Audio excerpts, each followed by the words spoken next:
Brennan Whitlock had always considered himself a light sleeper. 2 years managing the administrative chaos of Phoenix Station, where emergencies announced themselves at 3 in the morning through shrieking communication systems, had trained him to wake at the slightest disturbance. The station orbited a dying red giant, its mechanical heart humming through the walls of every quarters unit, a constant reminder that survival here depended on the systems that never slept. So when consciousness pulled him up from the dark, fuzzy awareness that something wasn't quite right settled over him like a cold blanket. His first coherent thought was that the environmental processors had failed again. He'd wake up covered in condensation, just like last month's incident. His second thought arrived with significantly more urgency. His bed felt occupied, not the usual sensation of having rolled into a bunched-up thermal blanket or positioned a pillow poorly.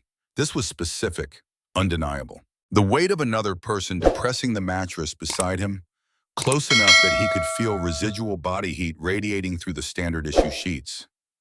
Brennan's eyes snapped open in the dim amber lighting that passed for nighttime on a station orbiting a star at the end of its life.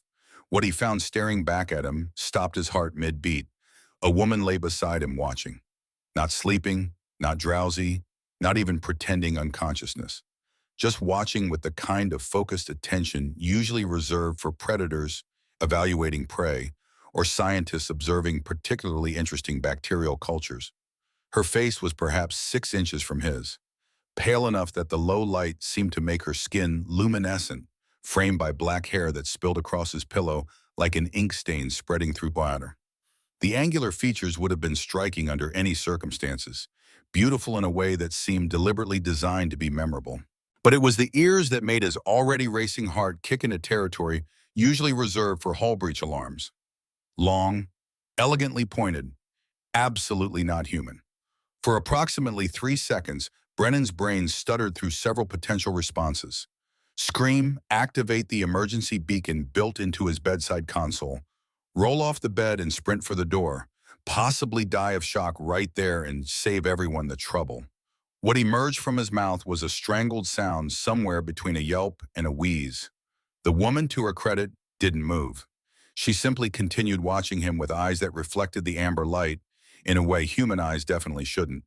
When she spoke, her voice was low and accented with something Brennan couldn't identify, carrying the tone of someone apologizing for a minor social inconvenience rather than explaining their presence in a stranger's bed. Please don't activate your emergency beacon. This is awkward enough without station security. Brennan realized his hand had indeed been reaching for the console panel. He froze mid-motion, which seemed appropriate since every other system in his body had apparently decided to shut down for maintenance. His voice, when he finally located it, came out significantly higher than usual. Who? What? How are you in my bed? The door, she said with perfect seriousness. I came through the door, though I had to override your lock, which I apologize for. It seemed rude, but necessary. Necessary, Brennan repeated, because apparently his brain had decided that echoing words was the best it could manage under the circumstances. He was still lying on his side, frozen in place, wearing nothing but his sleep shirt and shorts, and becoming increasingly aware that this woman was fully clothed in dark, practical traveling gear that looked distinctly weathered. She was on top of his covers, he noted with the kind of hysterical attention to detail that trauma sometimes produced. At least there was that barrier between them, thin as it was. I needed shelter before sunrise, she continued, as if this explanation was perfectly reasonable. Your quarters were the closest viable option, and more importantly, you were alone. The scent signature from your ventilation output indicated a single human occupant with no recent visitors. That made you ideal. Ideal for what exactly? Brennan managed, though he wasn't entirely sure he wanted the answer. His eyes had adjusted enough now to take in more details. The worn leather of her jacket, the careful way she'd positioned herself on the very edge of the mattress, as if trying to minimize the intrusion. The fact that despite her casual tone, there was a tightness around her eyes that suggested exhaustion deeper than any single night could account for. She seemed to consider how to phrase her response, then apparently decided directness was simplest.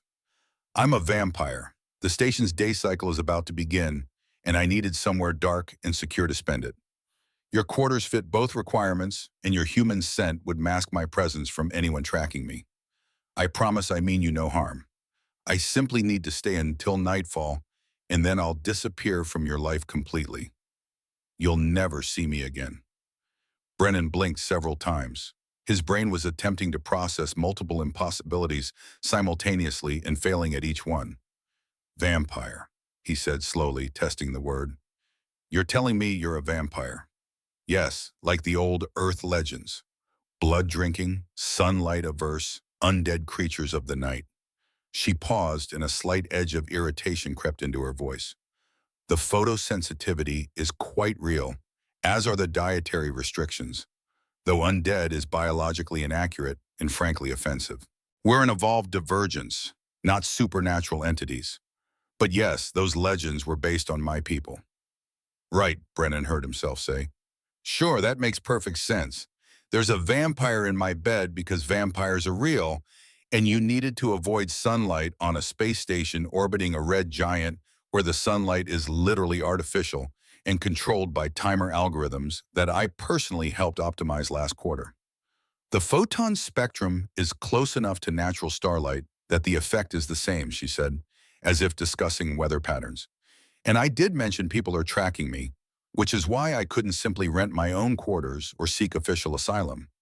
This arrangement was meant to be convenient for both of us. You wouldn't even know I was here, except I miscalculated how much time I had before you'd wake. I apologize for the shock." "The shock?" Brennan repeated, then let out a sound that might have been a laugh if it hadn't been quite so unhinged. "I'm sorry, but this is...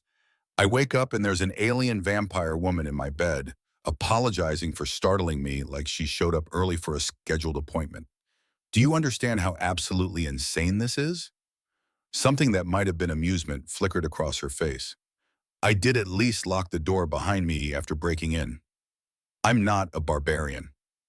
Despite everything, the fear, the confusion, the creeping certainty that he'd somehow fallen asleep and was experiencing the universe's most specific anxiety dream, Brennan felt a laugh bubble up from somewhere in his chest. It emerged as a slightly manic giggle that he immediately regretted, but the absurdity of her wounded dignity about daughter's security when she'd literally invaded his bed was too much. The woman's expression shifted to something that might have been approval, and she relaxed fractionally. "You're handling this better than the last person I explained my situation to," she offered. "He activated a full station alarm, and I had to knock him unconscious to avoid capture. You're just lying there processing. It's refreshing." "Oh, good," Brennan said weakly. "I'm refreshingly non-hysterical. That's something." He took a breath, trying to force his thoughts into some kind of organized pattern. The station's ambient lighting was beginning its slow, brightening cycle, simulating dawn. Outside his small viewport, he could see the first hints of artificial daylight starting to paint the corridor walls beyond the metal shutters. "Okay," he said finally. "Let's say I believe you about being a vampire, which I'm not sure I do, but we'll table that for now. You said people were tracking you. The Inter-System Covenant employs professional hunters to neutralize what they classify as biological hazards. My people fall into that category." She said it without drama, but Brennan caught the bitter edge underneath. "They've been systematically purging vampire populations across the outer colonies for the past decade. I've been running for 3 months. They caught my trail at the last station, and I barely made it to a transport before they locked down the docks." "And you came to Phoenix," Brennan said, his mind starting to function through the panic. "To the most isolated research and agricultural outpost in this sector, where nothing interesting ever happens, and we're so understaffed that I had to mediate a dispute between 2 xenobiologists over lab equipment yesterday because we don't have enough supervisors." "Exactly. Remote stations have smaller security details, fewer surveillance systems, more places to hide."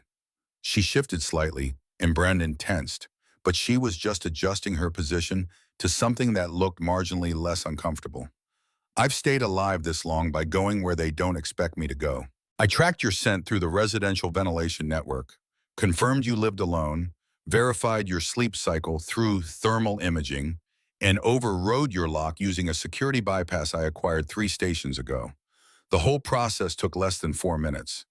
I would have been gone before you woke up if I'd arrived even 20 minutes earlier, but I was delayed by a security patrol near the docking bay. So your plan was to just sleep in my bed while I was in it, and I'd never know. You're a remarkably still sleeper. I thought it would work. Brennan stared at her, at this impossible woman with her pointed ears and too pale skin and casual admission of breaking and entering, and felt reality tilting sideways. The amber light was definitely brighter now, the station's artificial dawn progressing. Whatever else she clearly believed the sunlight, artificial or not, posed a real threat. What's your name? He asked finally, because it seemed like information he should have if he was going to continue this completely unhinged conversation. She hesitated, as if names were dangerous to share, then apparently decided he'd earned that much. Lyra, Lyra Nightshade. Brennan, he replied automatically. Brennan Whitlock, Colony Administrator Level 3, specializing in agricultural yield optimization and resource allocation, which is possibly the least useful skill set for this situation. I don't know, Lyra said, and he could have sworn that was almost a smile. You haven't tried to kill me yet. That shows excellent resource management. Why waste energy on a fight you're not sure you can win? I'm not calculating. Brennan started, then stopped because he absolutely had been making those exact calculations, however unconsciously. She was faster than him, almost certainly stronger, and he had no weapons within reach. His best option had been to stay calm and gather information, which apparently made him look like he was handling this well instead of being paralyzed by terror. Okay, fine, he said. So what happens now? You stay here all day while I go to work and pretend my life is normal, and tonight you leave? That was the plan, Lyra confirmed. The hunters will likely focus their search on the commercial and industrial sectors first, places where someone might seek supplies or try to book transport off station. They won't expect me to be hiding in a random administrator's quarters. By nightfall, their search pattern will have moved on enough that I can slip away. Brennan's practical side, the part of him that had survived 2 years of managing impossible logistics with insufficient resources, started functioning again despite the absurdity of the situation. And you can survive a day without whatever it is you need. I fed before leaving the last station, she said carefully, and Brennan tried very hard not to think about what that meant. I'm not going to attack you if that's what you're worried about. I told you I mean you no harm. You're providing sanctuary, however unknowing. That deserves respect. The amber light was definitely brighter now, filling the room with that particular quality of artificial dawn that never quite matched natural sunrise, but was close enough to trigger all the biological responses evolution had built into human circadian rhythms. Lyra's eyes flicked toward the window, and Brennan saw genuine wariness there for the first time, cutting through whatever mask of calm competence she'd been maintaining. She was afraid, he realized. This dangerous woman who'd broken into his quarters and could probably kill him without breaking stride was fundamentally afraid of something as simple as light. You should probably get in the bed properly, he heard himself say. Under the covers, I mean. If the light bothers you that much, the sheets will help until I can close the viewport shutters. Lyra looked at him with an expression he couldn't quite read, something between surprise and what might have been gratitude. You're allowing me to stay? Do I have a choice, Royce? There's always a choice. You could sound the alarm right now.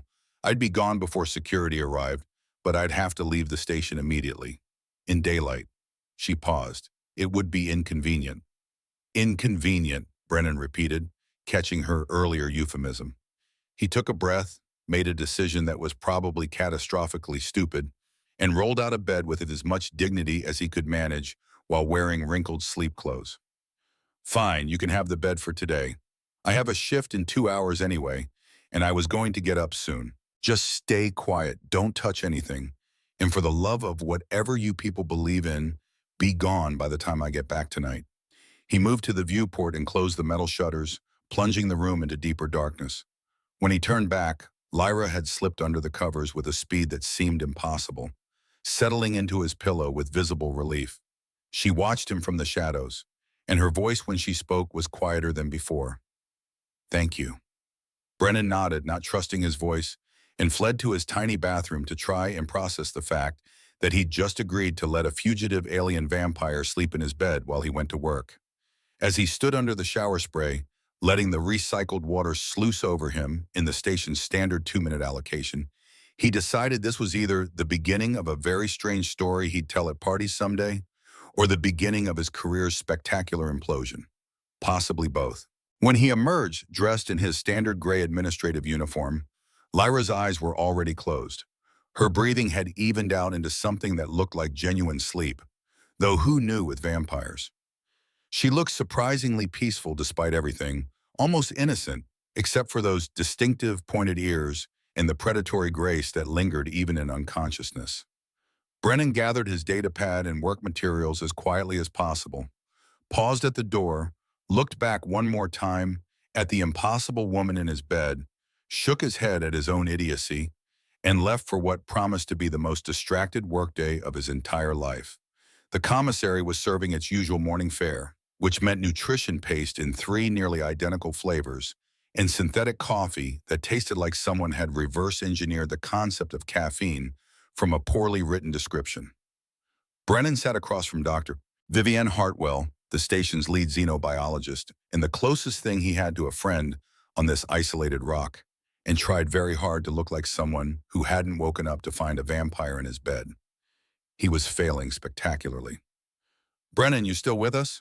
Vivienne waved a hand in front of his face. She was in her late 30s, with the kind of sharp intelligence that had gotten her exiled to the frontier because she asked too many inconvenient questions during her tenure at the Core Systems Research Institute. Her dark hair was pulled back in its usual efficient braid, and her eyes held that particular gleam of scientific curiosity that made Brennan nervous even on good days. Today was not a good day. "Sorry, what?" "I asked if you'd reviewed the proposal for expanding the fungal protein vats in Section 7, Vivian said, studying him with the kind of analytical interest she usually reserved for her bacterial samples. "But you've been staring at your nutrition paste like it personally offended you for the past 5 minutes. Everything okay?" "Fine," Brennan said quickly, too quickly. "Just didn't sleep well. Weird dreams." "Weird dreams about what exactly?" Vivian took a deliberate bite of her own meal, which looked identical to his, and tasted, according to station consensus, like somebody had tried to weaponize blandness. "Because you've got that look." "What look?" "The look people get when they're hiding something and they're really bad at it. I've seen that expression on at least 6 research assistants who were secretly dating each other against fraternization guidelines. It's very distinctive." Brennan felt heat creeping up his neck. "I'm not secretly dating anyone." "Didn't say you were." Vivian leaned forward conspiratorially, her eyes glinting with amusement. "But now I'm curious what you are doing. Come on, Whitlock. Give me something interesting. Do you know how boring it is studying extremophile bacteria all day? I need entertainment." "My life is exactly as boring as yours," Brennan muttered, stabbing at his nutrition paste with more force than necessary. "Nothing interesting ever happens to administrators."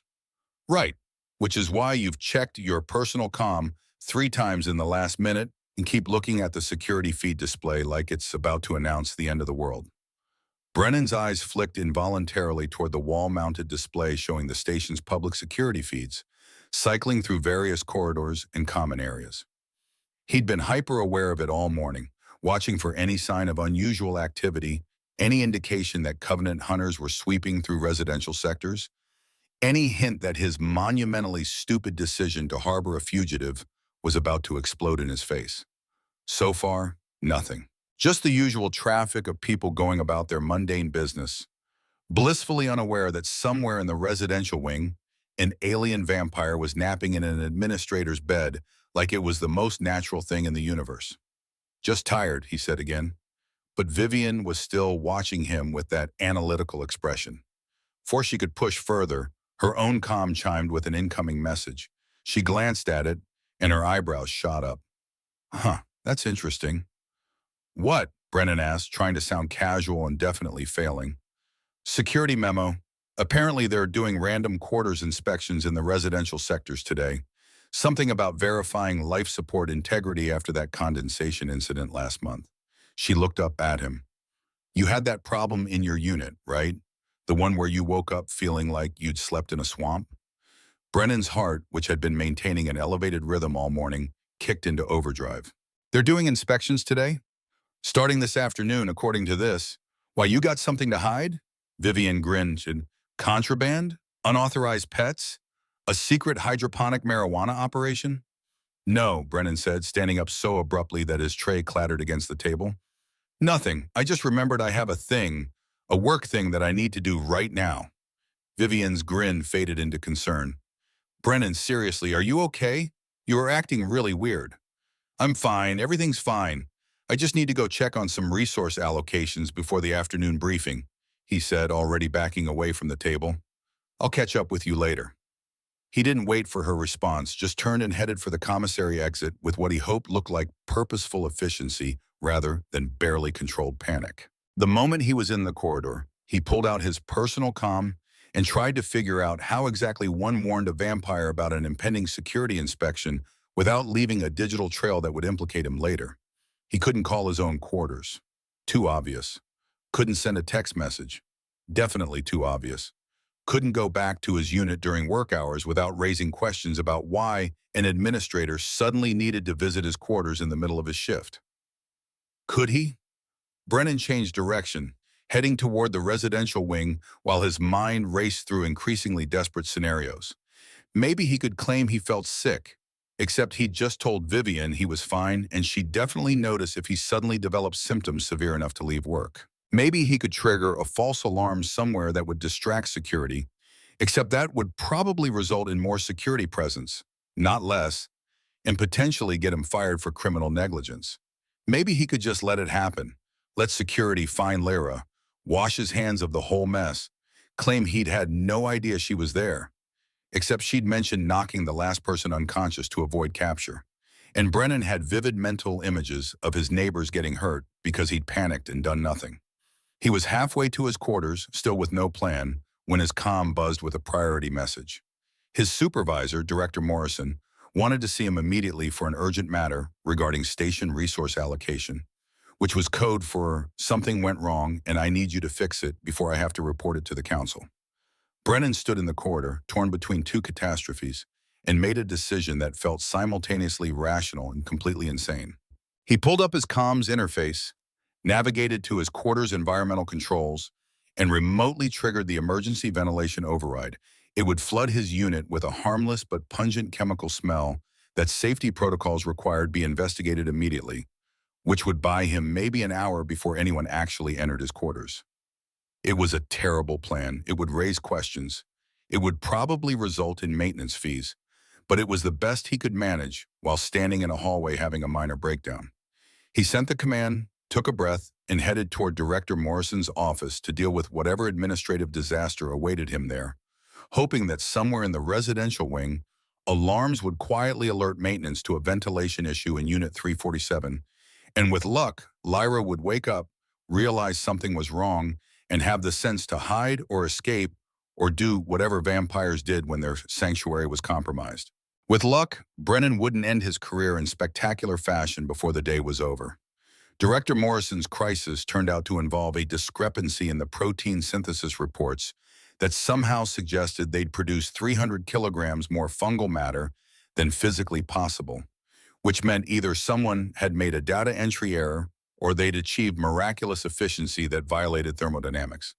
Brennan spent 90 minutes tracking down the mistake, which turned out to be a decimal point in the wrong place, while simultaneously monitoring his comm for any indication that his quarters had been compromised.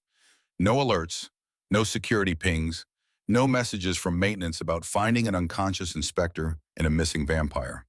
Just silence, which was somehow worse than any alarm. When he finally escaped Morrison's office, his shift was technically over, but the day felt like it had lasted approximately 3 weeks. The corridors were quieter now, the evening cycle beginning as the station's lighting dimmed to simulate dusk. Brennan walked toward his quarters with his stomach in knots, trying to prepare himself for whatever he might find. An empty room with signs of a struggle, security waiting to arrest him, Lyra still there, calmly reading his datapad collection like nothing had happened. Dead bodies, no bodies, All of the above simultaneously through some quantum phenomenon he was too tired to understand. What he found when his door slid open after accepting his biometric scan was Lyra sitting cross-legged on his bed in the dimmed lighting, wearing his spare station jumpsuit and eating one of his emergency ration bars with an expression of profound distaste. She looked up when he entered, swallowed with visible effort, and held up the ration bar accusingly. "Your food is terrible. How do humans survive on this?" Brennan closed the door behind him and leaned against it, suddenly exhausted in a way that had nothing to do with the day's work and everything to do with sustained terror. "You're still here. Obviously." Obviously. She took another small bite, grimaced, and set the ration bar aside. "Though I did spend 3 hours hiding in your ventilation shaft after your quarters started smelling like a chemical spill. That was unpleasant. Was that your doing?" "There were inspections scheduled. I had to buy time." Lyra studied him for a long moment, something shifting in her expression that might have been understanding, might have been gratitude, might have been both. "You warned me. You could have let them find me, claimed ignorance. Instead, you risked drawing attention to your quarters specifically to give me a chance to hide." "I panicked," Brennan said flatly. "Don't read too much into it." Still, she stood up and Brennan noticed she was barefoot, her boots lined up neatly beside his bed. It was such a casual domestic detail that it made the entire situation feel even more surreal. "Thank you again. You're being remarkably helpful for someone who had a stranger break into their bed this morning. It's been a very long day," Brennan said, moving past her to collapse into his desk chair. "Please tell me you're still planning to leave tonight, like you promised." Lyra walked to his small viewport, now unshuttered, and looked out at the station's artificial evening. Beyond the metal structures, the red giant they orbited filled half the visible space, its dying light casting everything in shades of amber and rust. The hunters will have moved their search pattern by now. I should be able to reach the cargo docks and stow away on an outbound transport." "Good, great, excellent." Brennan rubbed his face with both hands. "Not that this hasn't been memorable, but I'd really like my life to return to being boring." "I imagine so." She turned back to face him, silhouetted against the viewport. "Though, for what it's worth, you are quite good in a crisis. That ventilation override was clever thinking." "I triggered a false safety alarm and probably violated 6 station regulations." "Still clever." She moved back toward the bed, gathering her original clothes, which she'd apparently cleaned and laid out to dry. "I'll be gone within the hour. You can go back to your agricultural reports and pretend this never happened." Brennan watched her prepare to leave and felt something uncomfortable twist in his chest. Maybe it was just the adrenaline crash after a day of sustained panic.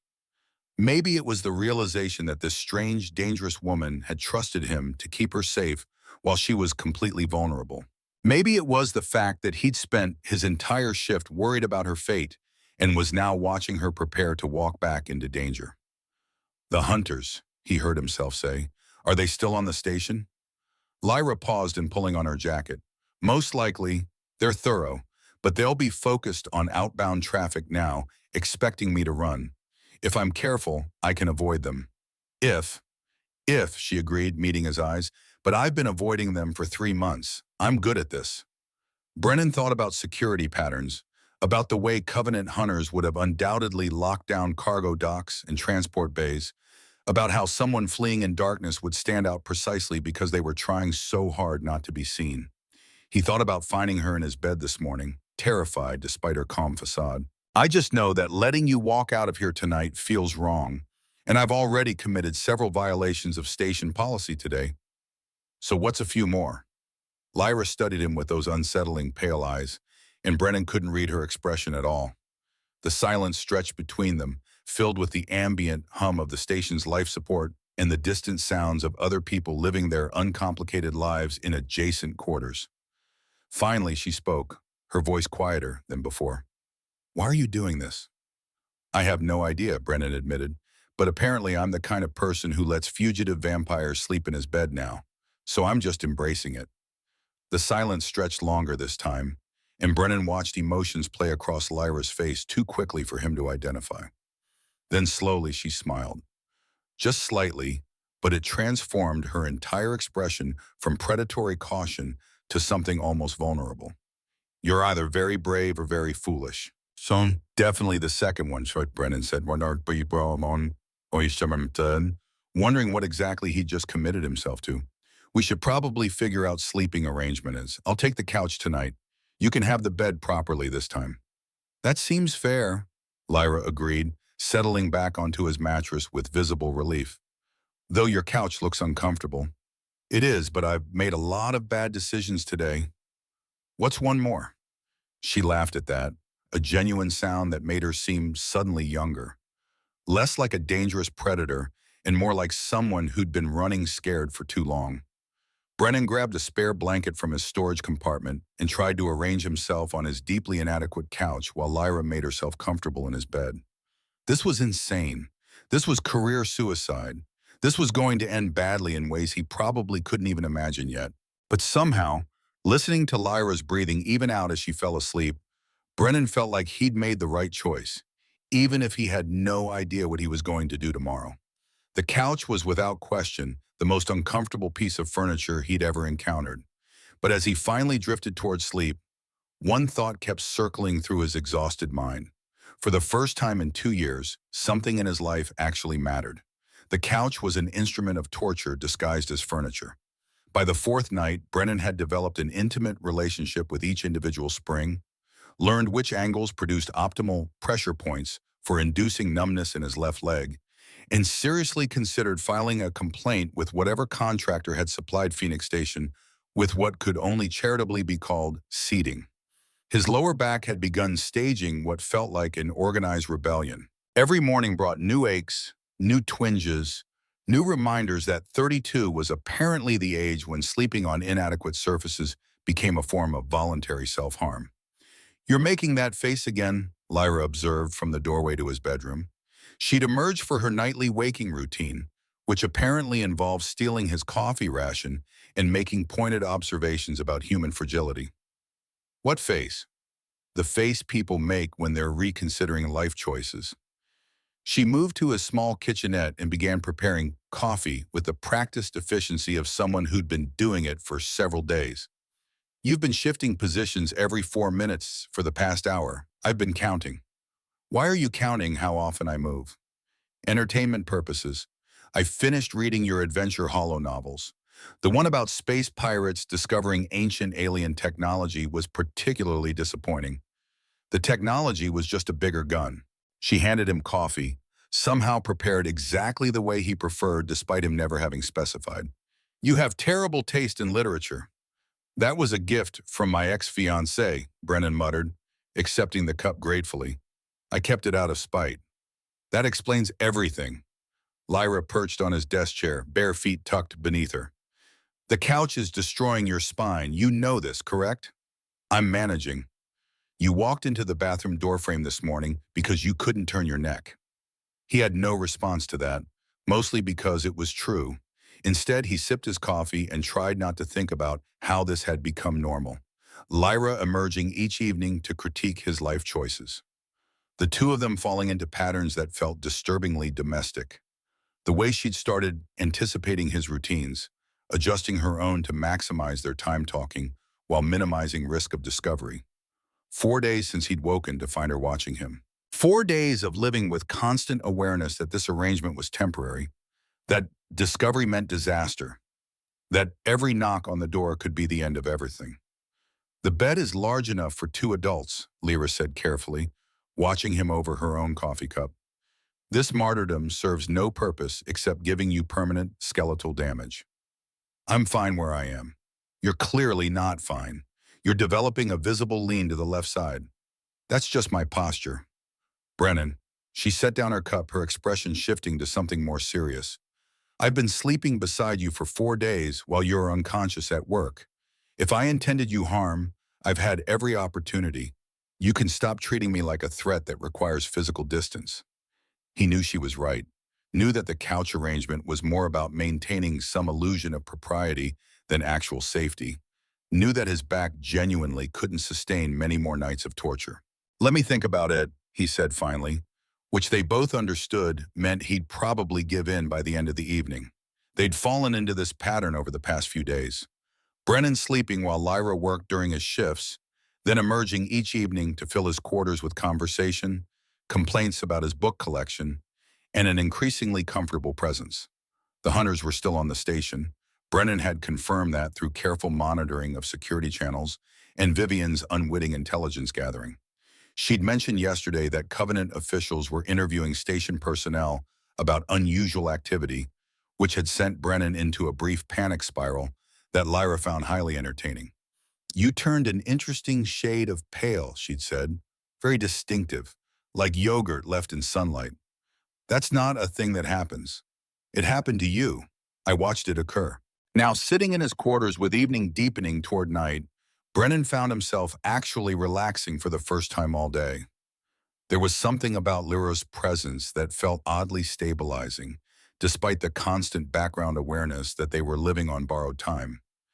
"Tell me about your ex," Lyra said suddenly.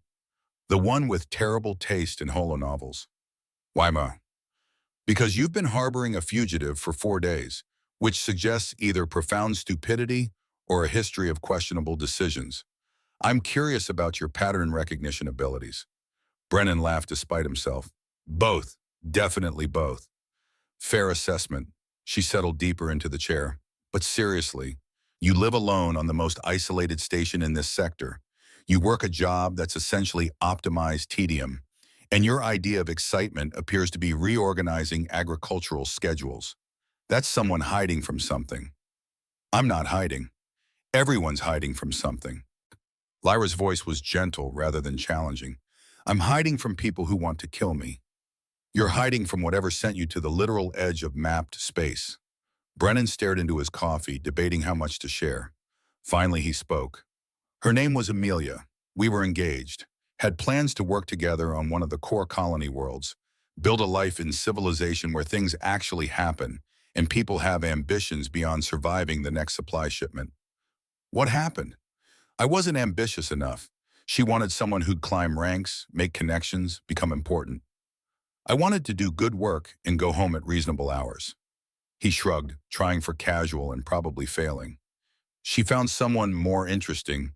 I found a child posting for the least interesting station in human space. Everyone got what they wanted." Lyra was quiet for a long moment. When she spoke, her voice carried unexpected understanding. "You're trying to prove you're not boring." "I helped you because you were going to," Brennan corrected Bentham. "I'll it. Not because I have some psychological need to seem interesting. Those things aren't mutually exclusive. Humans are complicated." She uncurled from the chair and moved to sit on the far end of the couch, carefully avoiding his feet. "For what it's worth, I think your ex was an idiot. Ambition is overrated. I was ambitious once. Look where it got me. Sleeping in a stranger's bed while running from hunters who want you dead? Exactly. Very humbling. Would not recommend." Brennan found himself smiling.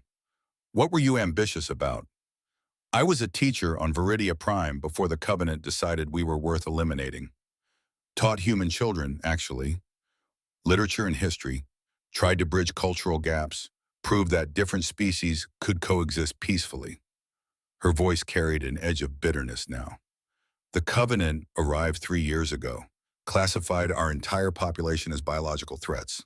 We had 2 weeks to evacuate before they started systematic purges. Most of my people didn't make it to the transports."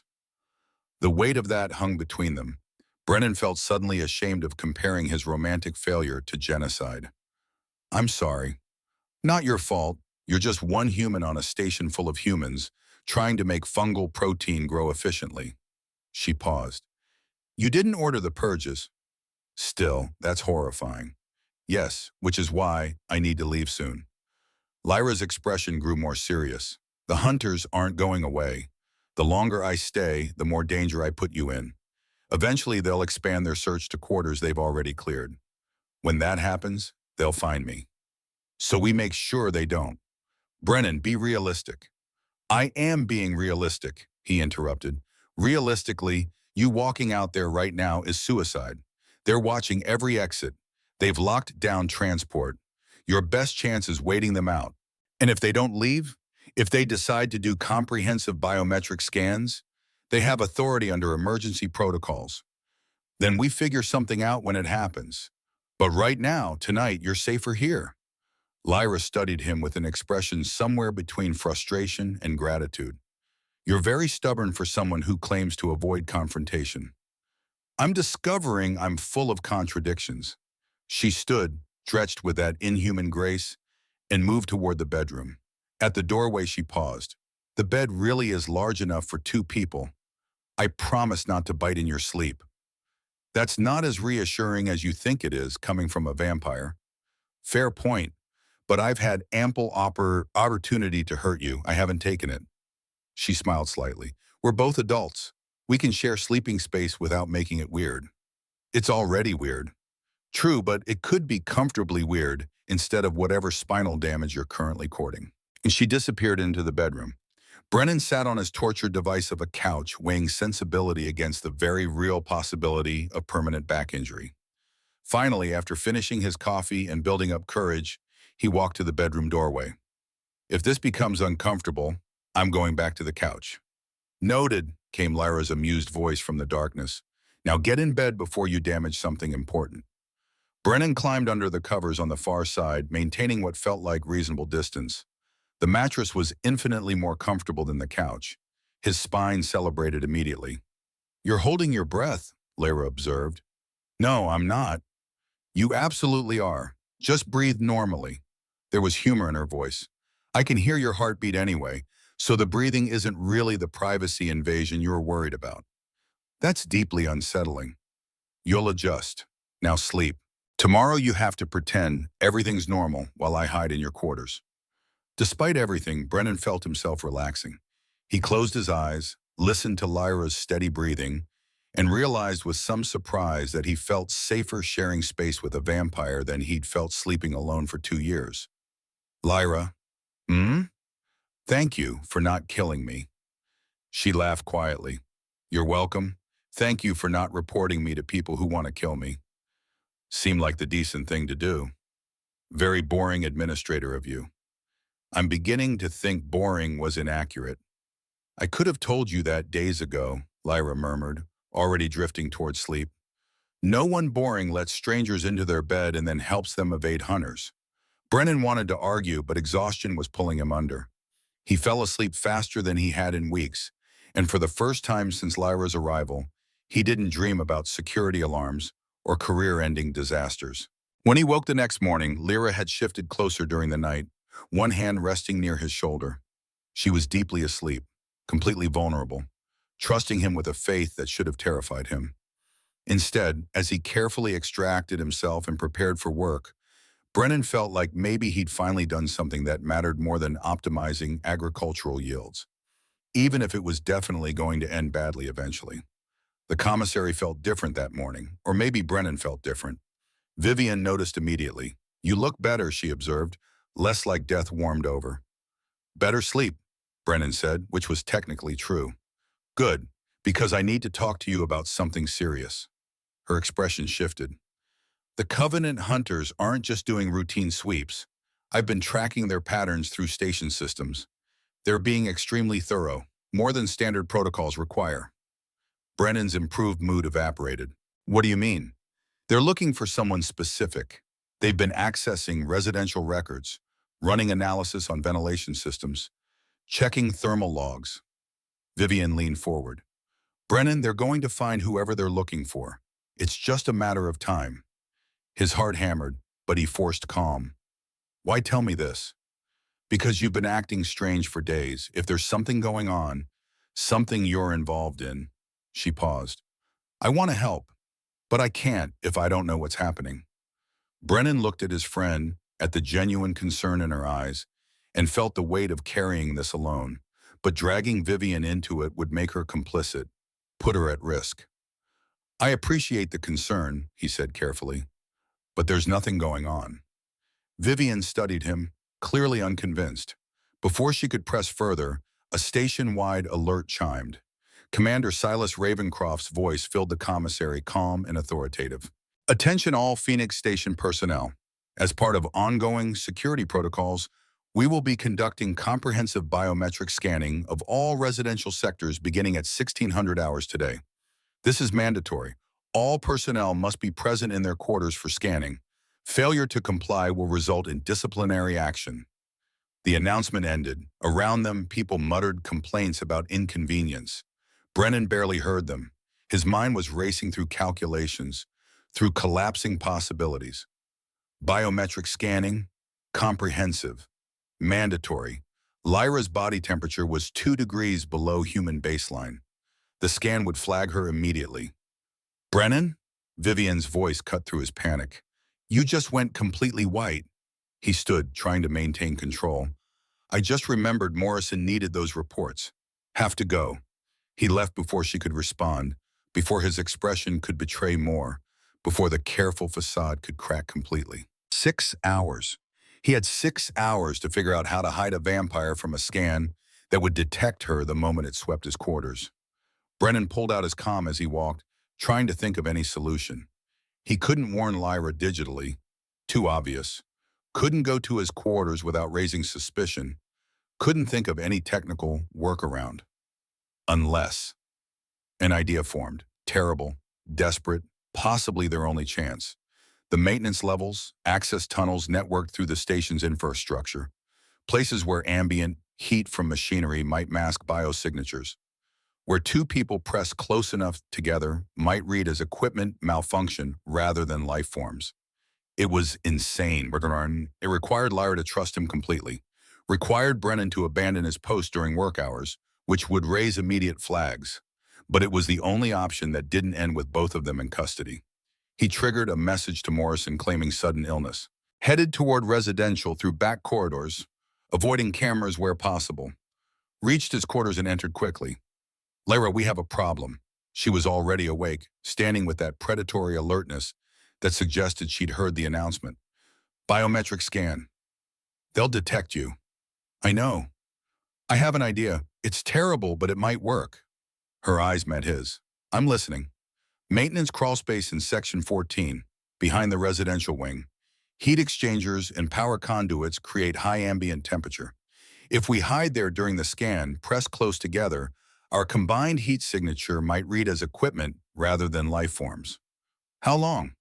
2 hours, maybe 3. In a crawlspace, in darkness. Yes. Lyra was quiet for a moment, weighing options. Then she nodded. Show me. They moved through service passages Brennan had memorized during infrastructure management. The crawlspace was exactly as he remembered. Narrow, dark, uncomfortably hot from machinery. In here, he said, opening the access panel. They climbed in, the panel sealed. Darkness closed around them, absolute except for dim equipment indicators. The space barely accommodated one person comfortably, which meant two required awkward, intimate proximity. Brennan felt Lyra press against him, back to chest, conserving space. Her hair carried that alien scent he couldn't identify. The heat was oppressive, making breathing difficult. How long until scan starts? She asked quietly. 10 minutes. We wait until it passes our section, then 30 minutes more to be safe. 2 hours of this. I'm sorry. Don't be. You're saving my life. Again. They fell silent. Machinery hummed. Brennan became hyper-aware of everything. Lyra's warmth against him. Her breathing rhythm. His own hammering heart. You're tense, she murmured. Sorry. Just breathe normally. We're going to be here a while. He tried, forced his breathing to even out, tried not to think about proximity, vulnerability, trust. After several minutes of silence, Lyra spoke again. Why are you really doing this? Doing what? All of it. Hiding me, warning me, now risking your career to hide with me. Brennan thought about that, about his boring, safe life, about Amelia's words, about 2 years of feeling like he was running without knowing from what. Because I spent 2 years playing it safe, he said finally, being boring, avoiding risk, doing what I was supposed to do. It got me nowhere. Alone on a station nobody cares about, wondering if this is all there is. He paused, feeling words come from somewhere deeper. You made me feel like I could be more than mediocre. Like maybe the safe choice isn't always the right choice. Like there's value in standing up for something, even if it costs everything. Lyra was quiet for a long moment. Then her hand found his in the darkness, squeezed once. You're not mediocre, you're decent. That's rarer than you think. Is it enough? For what? I don't know. For this, whatever this is, it's enough, she said softly. They stayed like that, pressed together while the station's systems hummed, and somewhere above, security teams conducted their methodical sweep. Brennan felt minutes stretch into an hour, felt his muscles cramp, felt the heat becoming almost unbearable. But he also felt something else, a strange peace, a certainty that despite everything, this was exactly where he needed to be. The scan passed. They waited the extra 30 minutes. Finally, carefully, they extracted themselves and made their way back through maintenance corridors. They were almost to residential quarters when Brennan's comm buzzed. Message from Vivian. Security flagged your quarters as anomalous. Scan showed equipment, malfunction heat signature, but no occupant present. They're investigating. Where are you? His blood ran cold. What is it? Lyra asked, reading his expression. They know something's wrong. We have maybe an hour before they start looking for answers.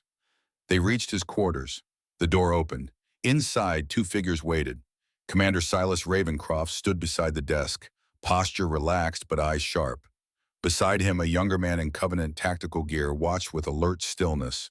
Both had weapons holstered, but visible. Lyra moved immediately into a defensive position. Ravencroft raised one hand, non-threatening. Please don't make this difficult, he said calmly. Administrator Whitlock, I believe we need to have a conversation. Brennan's mind raced through responses, through explanations, through rapidly collapsing options.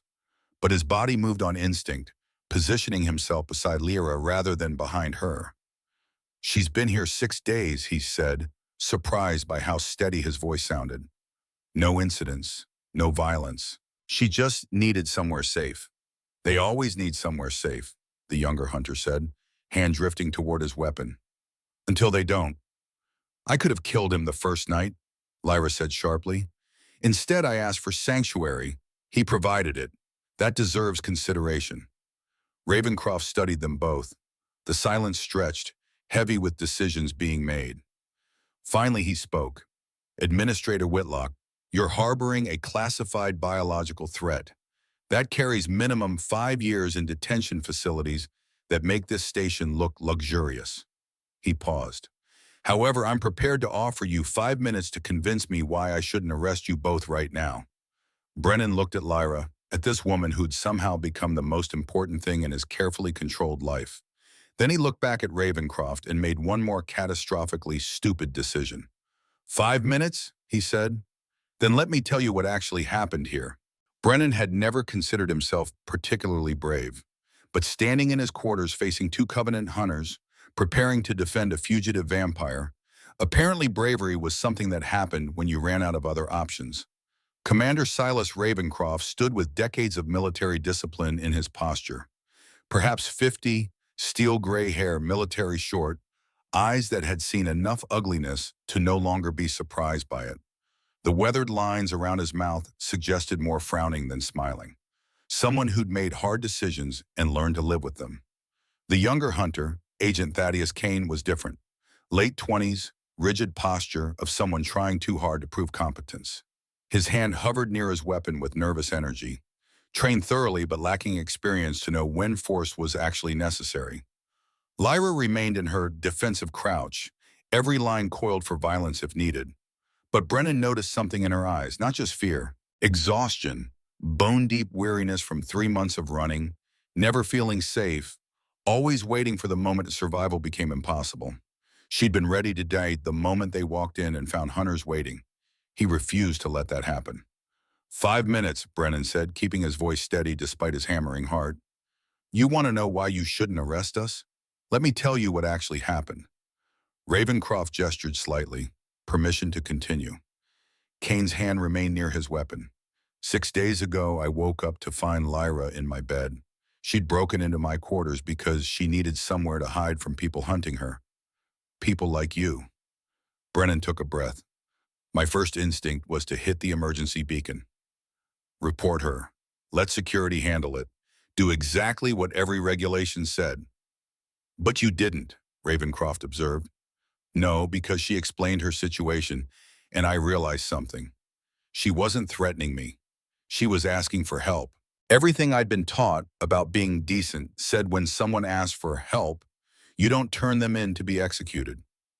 The Covenant classifies vampires as biological hazards, Kane interjected. That classification exists for a reason. They're dangerous. She's been living in my quarters for 6 days, Brennan said, turning to face the younger hunter. 6 days. We've shared space, coexisted in close proximity. No violence, no attacks, nothing suggesting she's the threat you claim. One peaceful week doesn't negate centuries of documented aggression, Kane insisted. And centuries of aggression doesn't negate the possibility your threat assessment might be wrong. Brennan felt frustration building. You want to talk about threats? Let's talk about systematic genocide, about classifying entire species as hazards and giving yourself permission to hunt them to extinction. Let's talk about who the real threat is. Administrator Whitlock, Ravencroft's voice cut through rising tension. You're making dangerous accusations. Am I? Because from where I'm standing, the only danger I've experienced came from living in constant fear that people like you would find her. Lyra hasn't threatened me once, hasn't hurt anyone. She's just trying to survive while you hunt her like an animal. We enforce Covenant policy, Kane said, but something in his voice suggested reflex rather than conviction. We don't make the laws. How wonderfully convenient for your conscience, Lyra spoke, her voice sharp enough to cut. You hide behind orders while people die. Tell me, Agent Kane, do you sleep well? Or do you see their faces? The ones you've eliminated in the name of policy? Kane's jaw tightened. He didn't respond. Ravencroft remained silent, watching the exchange with increasingly difficult-to-read expression. You said I had 5 minutes to make my case, Brennan pressed on. Here it is. Yes, I've been harboring Lyra. Yes, I've violated protocols and regulations. Yes, I knew exactly what I was risking. And I'd do it again, because the alternative was letting an innocent person be killed for the crime of existing. He took a step forward. Lyra tensed behind him, ready to intervene if Ravencroft or Kane moved. You've been searching this station for 6 days. With all your technology and training, you missed someone hiding in an administrator's mind. Either your methods are as effective as claimed, or she's better at survival than you credit her. Your point being? Ravencroft asked. My point is maybe this warrants conversation instead of immediate violence. Maybe the fact we've coexisted peacefully for 6 days is evidence worth considering. Maybe your threat assessment is flawed, and you're creating more problems than you're solving by treating entire species like vermin. The silence felt heavy with futures, balancing on edges of words not yet spoken. Finally, Ravencroft spoke. You've got courage, Administrator. I'll give you that. Something might have been approval flickered across his face. He removed his hand from his weapon entirely. All right, you've earned your 5 minutes. Now let me tell you something. Ravencroft moved to the viewport, looking out at the red giant. When he spoke again, his voice carried weight of confession. I've been hunting vampires for 12 years. In that time, I've eliminated 43 targets. Stopped counting how many begged for mercy after the first year, because keeping track made me question things I couldn't afford to question. He turned back. But in 12 years, I've never encountered a vampire who spent 6 days near a human without hurting them. Never had one prioritize someone else's safety over their own. Never seen restraint like Lyra has shown. Commander? Kane's confusion was evident. I'm making a tactical assessment, Agent. Ravencroft's tone allowed no argument. Either we're witnessing remarkable restraint from a biological hazard, or our threat assessment is fundamentally flawed. Both possibilities deserve investigation before irreversible decisions. You're saying you believe them?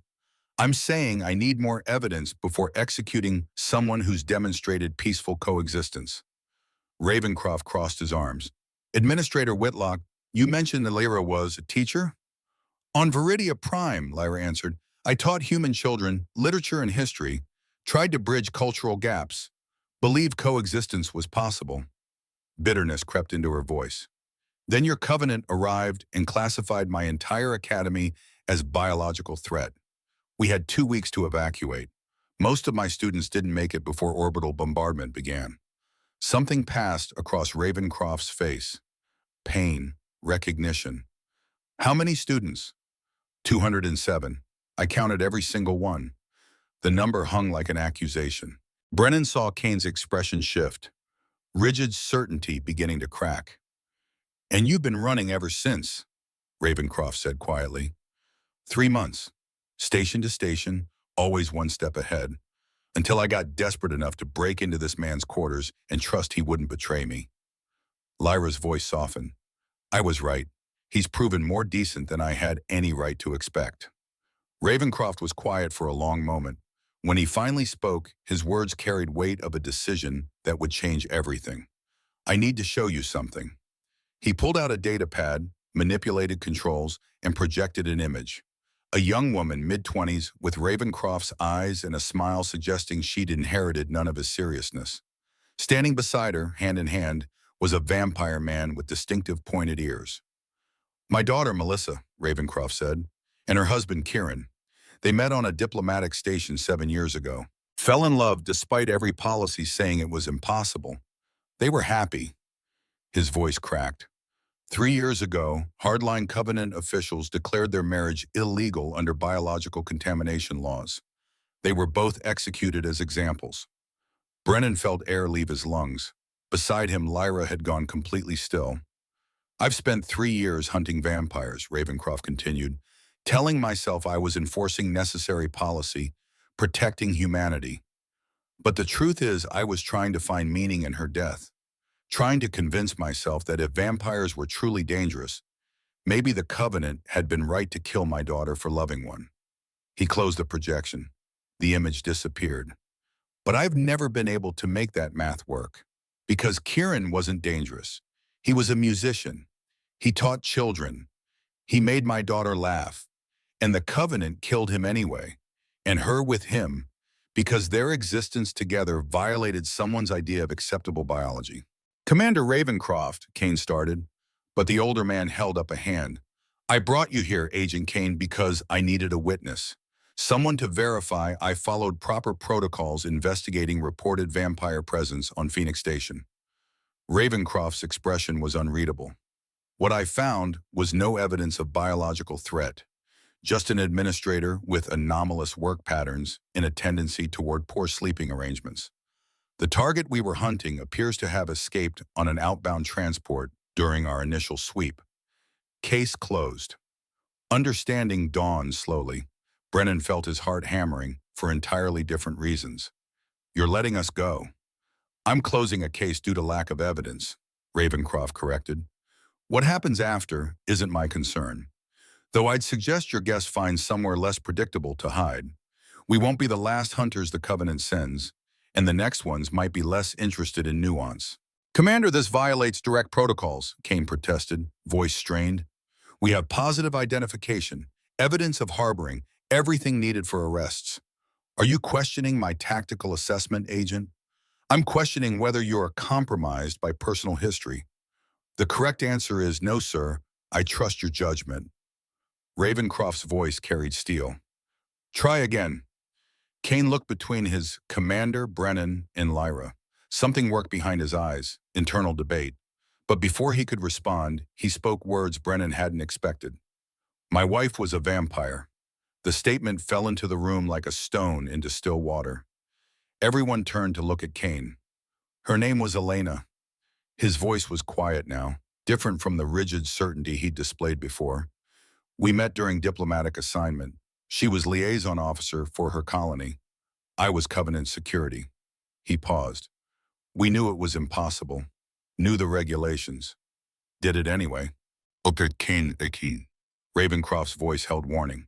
But Kane continued, words spilling out as if dam had broken.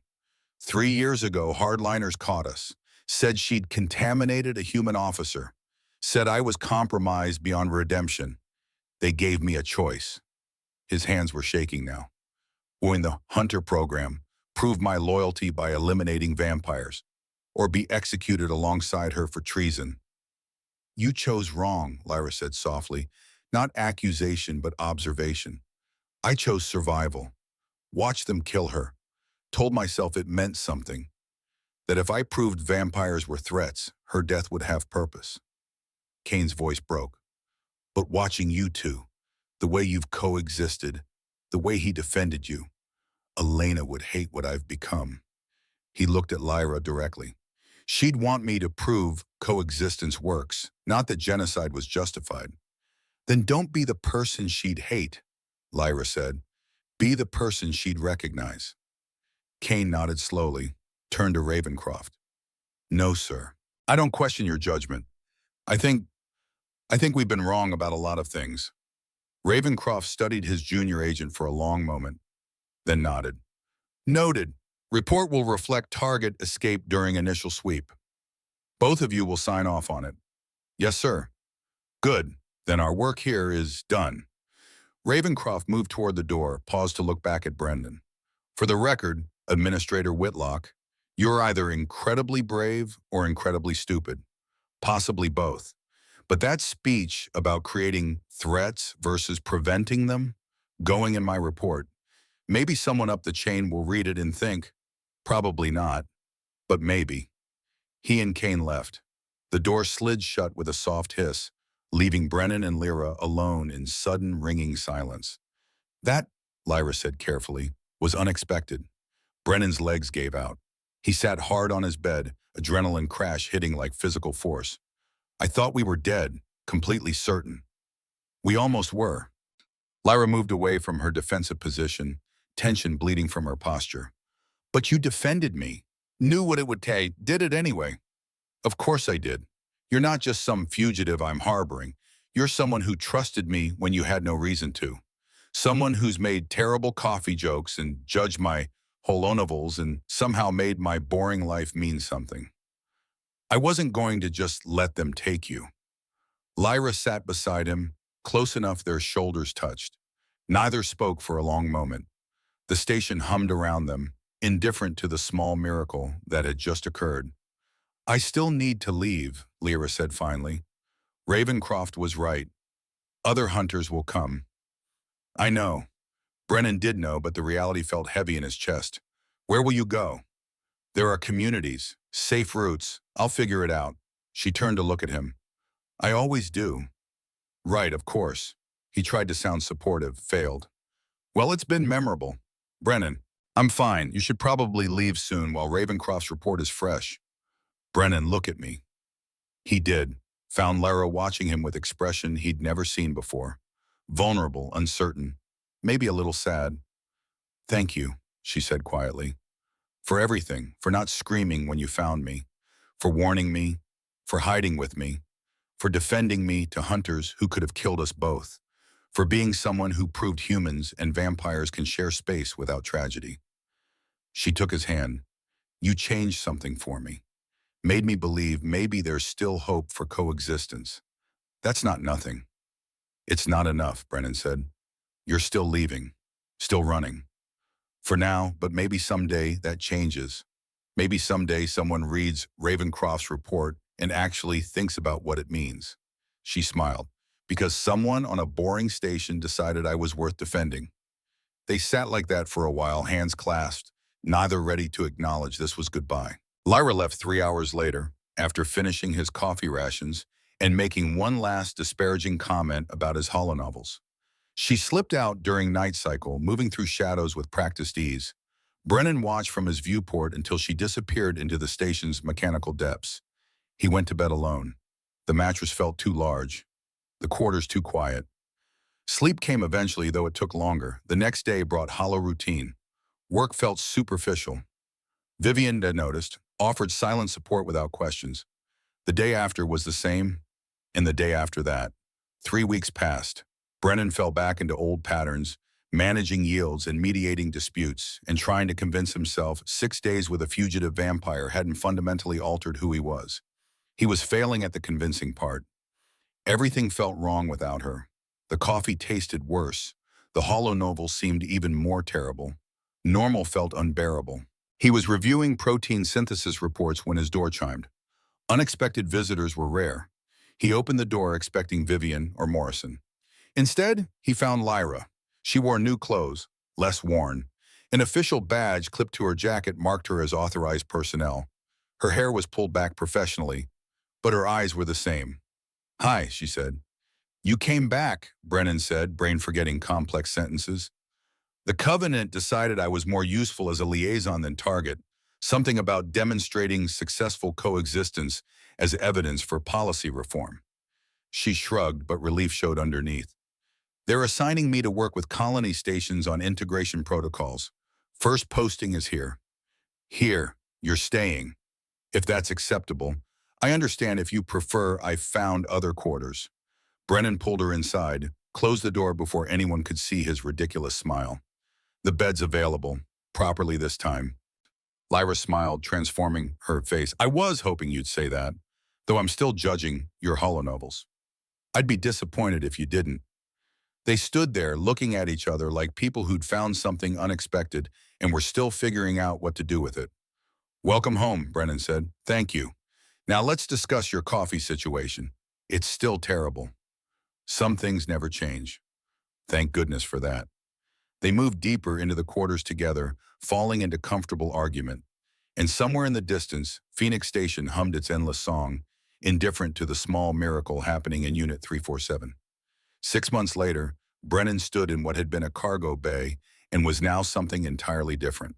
The space was transformed, walls painted in warm colors contrasting the station's usual industrial gray, furniture arranged for learning and socializing, equipment suggesting education rather than storage. A sign above the entrance read, Phoenix Integration Initiative, Building Bridges Across Species. It was bureaucratic and awkward, but the meaning was clear. Something new, something unprecedented.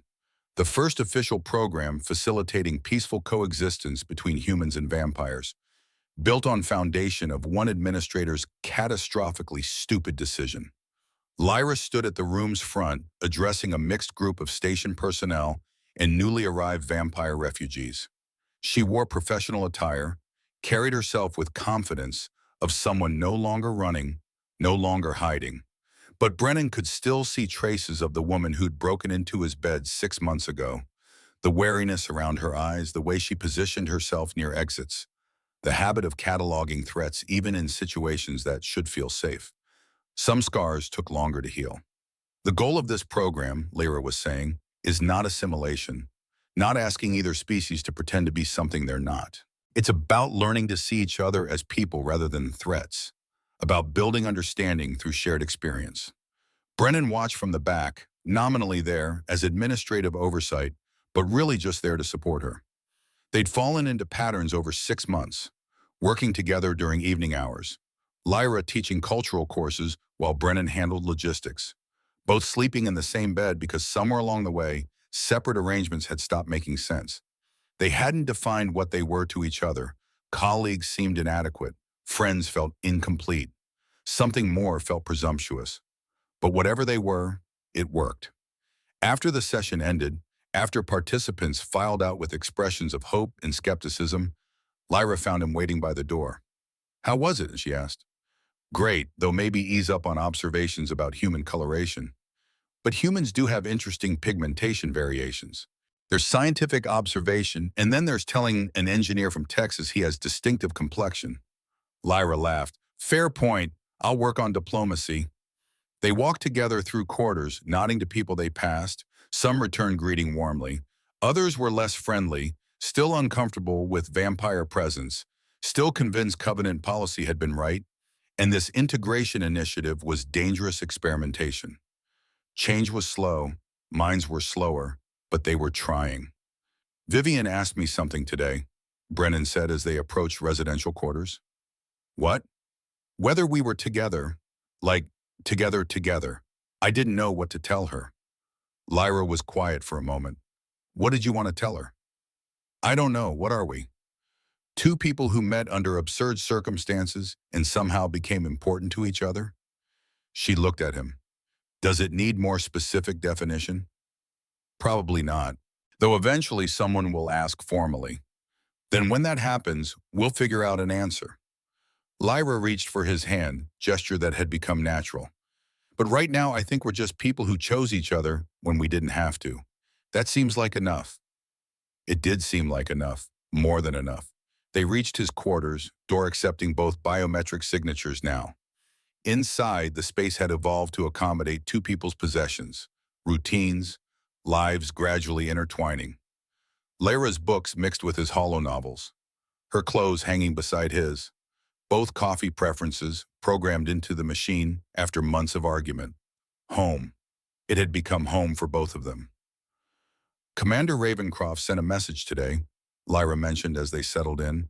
His report got read by someone important. They're considering policy reforms. Nothing guaranteed, but actual consideration. That's good. It's a start. She paused. None of this would have happened if you'd reported me that first morning. You know that?